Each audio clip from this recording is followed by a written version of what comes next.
So ரத்த சோகை இருக்கா, இந்த பழத்தை டெய்லி டெய்லி ஒன்று சாப்பிட்டுட்டு வாங்க. உங்களுக்கு அனிமியா இஷ்யூஸ் இருக்குதுன்னா டெய்லி இந்த பழத்தை பழமா சாப்பிட்டுக்கிட்டே வந்தீங்கன்னா கண்டினியூஸா சாப்பிட்டு வரும்போது உங்களுக்கு கண்டிப்பா வந்து ரத்த சோகை பிரச்சனை தீர்ந்து போயிடும்.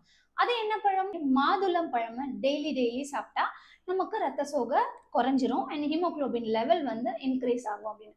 பழமா சாப்பிடுறது நல்லதுதான், ஆனா மாதுளை பழத்துல அயன் இருக்கா இல்லையா? ஸோ ஒரு நாளைக்கு நமக்கு உணவுல இருந்து கிடைக்க வேண்டிய இரும்பு சத்து ஒரு மேலா இருக்காங்க அப்படின்னா 8.5 மில்லிகிராமும், ஃபீமேலா இருக்காங்க அப்படின்னா 15 மில்லிகிராமும் அயன் ஒரு நாளைக்கு நமக்கு தேவை.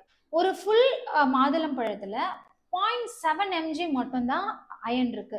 இப்போ 100 கிராம் மாதுளம் பழம் எடுத்தோம் அப்படின்னா ஒன்லி 0.3 மில்லிகிராம் மட்டும்தான் அயன் கிடைக்குது. அப்போ இந்த மாதுளம் பழம் அயன் ரிச் ஃப்ரூட்டா இல்ல சுகர் ரிச் ஃப்ரூட்டா?